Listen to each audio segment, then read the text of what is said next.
This is All Access MMA.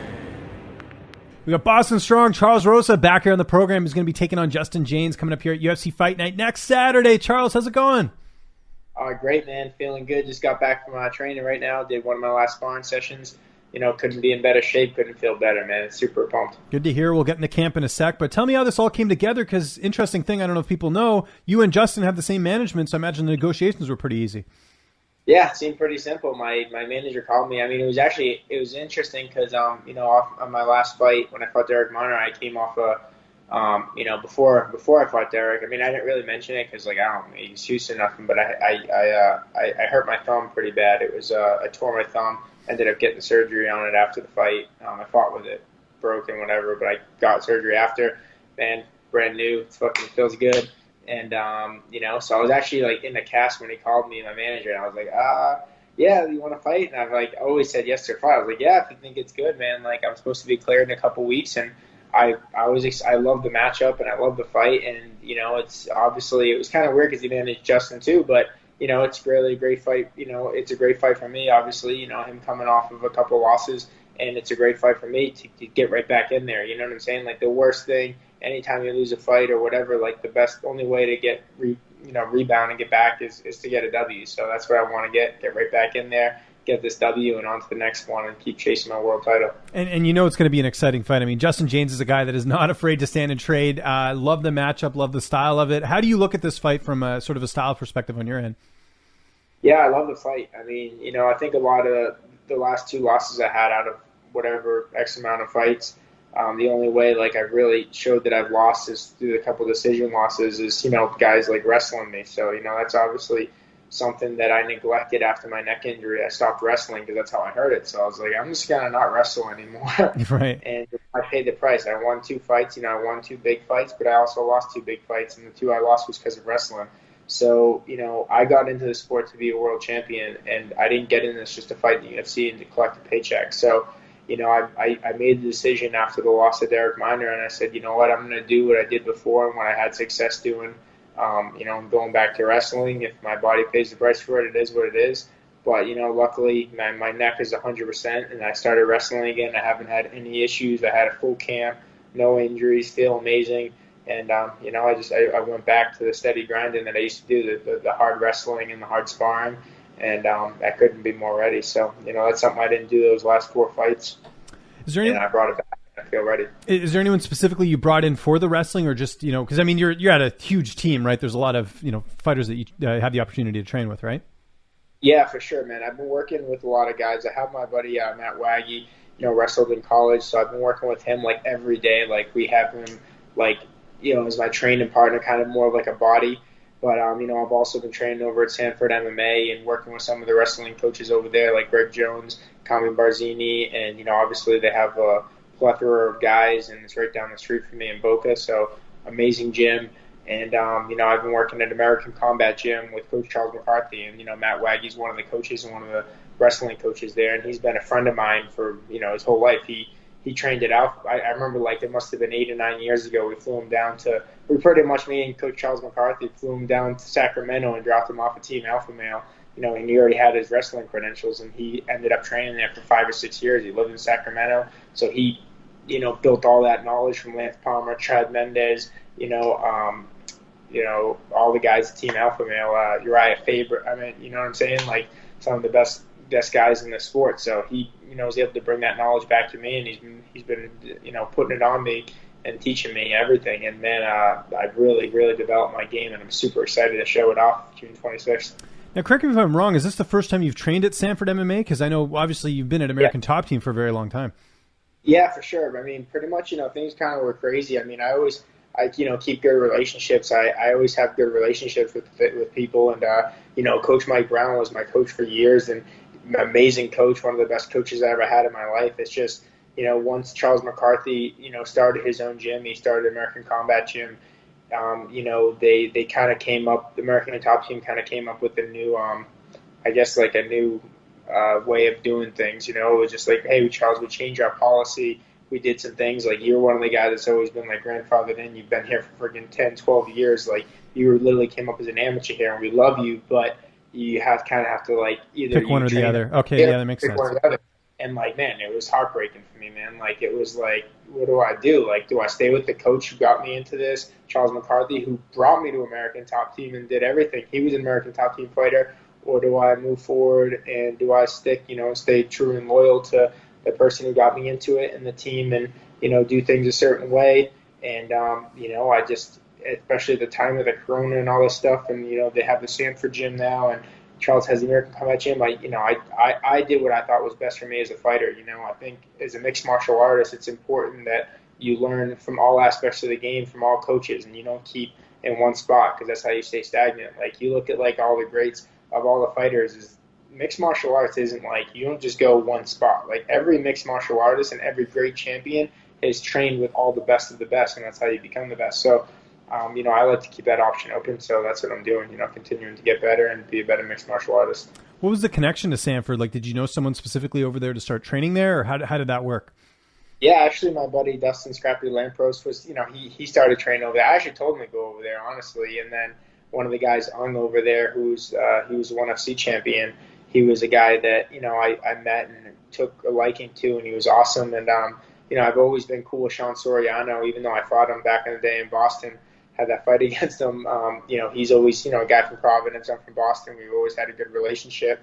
And then, most of all is Coach Henry Hooft. Like, Henry Hooft is, a legend of a coach and a guy that I've always respected. And, I've trained over in Holland a little bit, so my coach in Holland was good friends with him, and I've had a good relationship with Henry over the years, just building up in the MMA world, and we've always got along. Like, it wasn't like we had a crazy, like, always hanging out or nothing like that, but every time I talk to him, I just get good vibes from him, and I think he's a great coach and a great human being.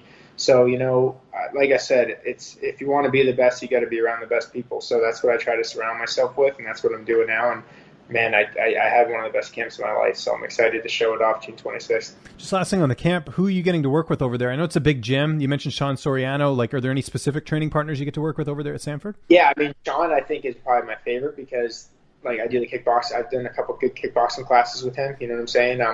One of the guys I put some good rounds in with Claudio Puella from Peru. Yeah. He was actually, I think, part of your management group, right? Yeah, exactly. So that kind of worked out good. I didn't even know he was part of the management group after I sparred with him. And then I talked to Jason House after, and he's like, "Oh yeah, I manage him too." And I was like, "Oh, perfect, man." And that guy's a killer, And I think I gave him his last sparring session. We did it must have been 7 hard rounds. It was a lot of rounds. So that was, like I said, it was the next level of the pace that I used to train at. Like, I haven't done 7 rounds sparring in a row since, I'd say, 4 years since my neck injury, because I just didn't want to ever hurt myself again. But now that I'm stronger and I built myself up and I don't have any pain or anything like that, like, I'm 100%, I feel confident moving forward with it. And, man, I had some great sparring with him and, being around the best guys, and, that's how you do it. And it's awesome to see the up-and-comers come, because I'm like a veteran, so it's kind of cool to get a lot of respect now, in the game and stuff like that, and to be able to teach guys to ask me questions, and, it's a good place. And then, I'm still staying loyal to my coach and my team. American Combat Gym is an up-and-coming gym. We're building out, and it's a strong team. And, I actually got my little brother, Lucas Rosa. I think you talked to him. He's very much did talk to him, yeah. How's he doing? Yeah, man, he's it right now, dude. He's 5-0, so he's killing the game. He won a couple kickboxing tournaments. He's going to be a superstar, man. He's a superstar in the making for sure, and he got my blood, so he's tough. So yeah. He got all the tools. I imagine Charles McCarthy will be in your corner. Who else is going to be in the cage with you that night? Yeah, for sure. I got Charles McCarthy and Matt Waggy, and I've been working with a coach they brought in over at American Combat Gym, Gregory Choplin, who's a multiple-time Muay Thai world champion. He taught Colby Covington, George Masvidal. He's taught some of the top guys in the world, and he's a top coach. I mean, he's really cleaned up my game a lot, kind of brought me back to my Muay Thai roots, I love Muay Thai. I was a Muay Thai champion as an amateur.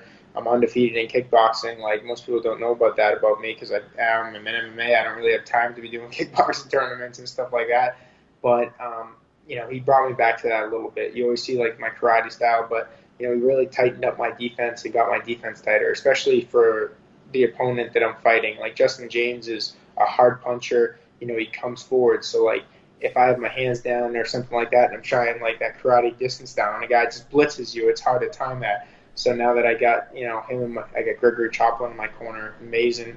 He's working on that defense, and, I got some tricks up my sleeve for him. How's this fight playing out on June 26th? Oh, man, I'm coming for the kill, man. Another first-round finish. I'm going to look to make it my 10th first-round finish. And, I think he's going to come out really hot in the beginning. And if he comes in too hard, he's going to eat something.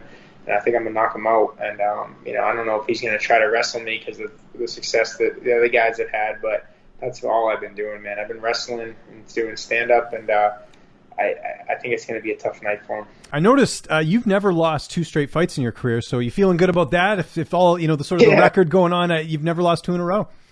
Yeah, for sure. I mean, I try to win every fight, you know what I'm saying? So whenever I lose, I don't know if I do something different and I say, hey, it's never happening again, and I start training harder. I mean, I train hard for every fight, but I guess when you lose, you feel a different type of way. There's a little bit, they say there's more pressure because you never want to lose 2 in a row or 3 in a row from UFC because, they just start cutting guys. You lose 2 in a row, boom, you're out. So there's always pressure. But the thing is that for me, that like I perform under pressure. So if I feel backed up, if I feel like there's going to be those consequences, then I just say, fuck it, man. I'm going to fight and do what I love. Like, I'm here to fight and I'm here to leave it all on the line. Sometimes when you win and you start getting that hype, you kind of thinking, okay, I'm going to be like a technical striker. I'm going to do everything precise, and I'm going to, instead of just going out there and fighting. My Uncle Tom the Bomb Rosa is a local tough man champion in New England. He says that. He said that to me too. He's like, man, Charles, you just got to go out there and fight like you always do. When you do that, you always have success. You know what I'm saying? So I think I got to go back to that, like going back to, scrapping Boston Strong style. How many more fights do you have left in your contract, do you know? There's two fights, I believe. So gotcha. Okay, so it's not. Yeah, I was just curious because I know you've really irrelevant because like you win, they re-sign you to a bigger one, more fights, more money, and then if you lose, then they can always cut anybody at any time. You can win, you lose. So, but I got a couple fights left. But I'd like to think I win this, I could renegotiate and get another deal. I'll be going on to my 4th UFC deal. So. I think, I've been in the game for a while, and, I feel like I've secured my spot. I got the most wins all time in the Garden, so I definitely want to get another one in the Garden. Yeah. I don't know how this game's working with the fights and stuff, but hopefully it gets back there. Yeah, that was great. I was at your last fight that was there, if you remember, in Boston. It was the first time I'd ever been to Boston, too, so it was crazy. Oh, dude, you got to experience it, man. That was the epic comeback fight, man, where I got the most wins all time, and got that first round armbar. So it's going to be tough to beat that moment, but we'll see what's next. Who's winning the Stanley Cup, in your opinion? Man, what's crazy is I always, I love the Vegas Knights now because, I love that they're a new team and doing so good. So I would say the Vegas Knights win the Stanley Cup. That's who I'm kind of, but it's as a fan and as a real, hockey fan, it's hard to not like them. I hate the Montreal Canadiens because I'm a Boston fan, but, when I look at it as an outsider, if I'm not being biased, it's hard not to see how good the Canadians are doing. They're really hustling, they're playing hard. So it's almost like that fighter that you hate. He just has the best fight ever, fight of the night. You're like, man, I kind of like him now because they're playing so good. Mm-hmm. But I would say the Vegas Knights take it, but I like how the Canadians are playing. So that'll be interesting to see what happens. See, I feel the same way. I don't like Montreal at all. It's just because I'm not about this Canadian. Just because the Canadian team's left, you got to cheer for them. It was never that way in 2011 when the Canucks went to the final. So I don't feel that way at all about the Canadians. I'll tell you the team that reminds me of who you're sort of speaking about. To me, it's the Islanders. I'm really I love watching them play. I love the fact that they brought Barry Trotz over from Washington, that they lost Tavares a couple seasons ago, and they're just as successful. So, and Matt Barzell's from my area as well. So it would be cool to see them going to run. I think Tampa's going to be too strong. My pick would be Vegas because I think they are. I think they will beat Montreal, and I think they're one of those teams. And we saw this in Colorado series where if they smell blood, they'll just go for it. Colorado made just a few mistakes and they just pounced, and I think that's so deadly. I think it's going to be Vegas and Tampa in the final. I think Vegas might pull it off this time. We'll see, but it's going to be tough. That would be a great series. What do the Boston Bruins need to do in the offseason, in your opinion? I wish they didn't get rid of Chara, man. He would have been the guy to have, but they had a strong team. They looked amazing. I couldn't even say I would change it. They looked so good. I think maybe the goalie, Tuukka, had a couple weird games. They said he was injured or something. He tore his groin or something, but he was playing on it. So like I don't know what the deal is, but man, I just wish we could get Chara back like one more year, dude, and just make one more run at it. But I don't know. We'll see what happens. I think is he a free agent? I feel like he might be. Because it was just a 1-year deal with Washington, so I don't know if he'd come back, but.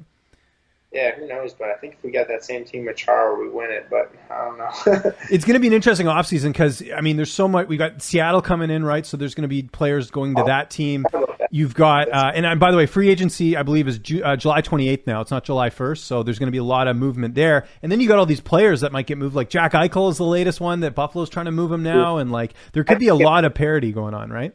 So I think if somehow, because Jack Eichel's from Boston, he went to BU, I believe. I'm friends with him. I talk to him a lot. And dude, if he could, I'm like, sometimes I message him like, yo, bro, come to Boston. Like, what are you doing? Like, what's the difference? Like, if you make a little less money, like, this is your legacy, bro. Like, I don't know. I guess money talks, and you got to do what you got to do. But like, to be able to come back to where he grew up and where he's from, like, you know what I'm saying? That would be cool. Yeah, I don't know. Do they have the assets and the cap space to do it, though? That's the big thing. Like a team like LA, I think could make a play because they have tons of cap space, tons of picks. But Boston would be interesting. I mean, but then you guys got to. I mean, I don't know if you're re-signing Taylor Hall. Like, we'll see what happens, right? So. Yeah, we'll see what happens with it. But I'm excited. I mean, I was devastated like the other day when they lost. I was like, oh. I was devastated when they talked about the 10-year reunion. It was 10 years ago that Boston won the Cup. It was one of the worst times ever as a Canucks fan because we were so close. That gave me a little glimmer and a little smirk. I was like, all right. It's crazy. You know, I was looking back at that. Brad Marchand was 22 years old at the time. So he won a Cup. Like, that was his rookie year, I think, that he won the Cup.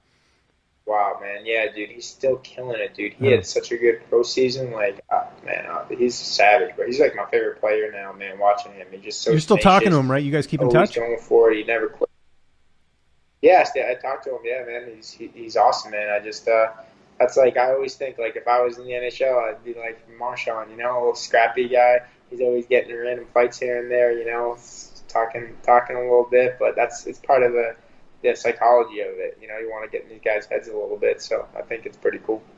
And this was a pretty cool interview, Charles. Always appreciate the time. One of the few fighters I can talk some hockey with, so it's always a good time. UFC Fight Night, June 26th. Anyone you want to thank? Any sponsors? Any social media? I'll give you the last word. Yeah, for sure, man. And one that I definitely want to, in particular, the newest one I just got is Canico. It's a new CBD company. They just sponsored me and started working with, and they work, you know, a lot with like a lot of sports athletes and physicians in the field of like helping fighters and recovery. So it's really been awesome. I started using like CBD and stuff like on my joints and my shoulders when they're after practice when they're sore, and like my legs and my hips. And man, it's like really, I really believe in it. I really think it helps a lot. And I'm, you know, so happy to be working with them and, you know, keeping me healthy, you know, keeping my body getting through these tough camps and continuing my UFC career. So definitely that, you know, Garden of Life supplements, and definitely want to give a shout out to Chucky's Fight. So, you know, help knock out substance abuse. You guys go on chuckysfight.com and go watch my pops jump in the freezing cold ocean and help raise money for drug awareness and help kids get in the treatment centers and help them knock out substance abuse. So definitely check that out. And, tune in June 26th and watch me knock out Justin Jaynes.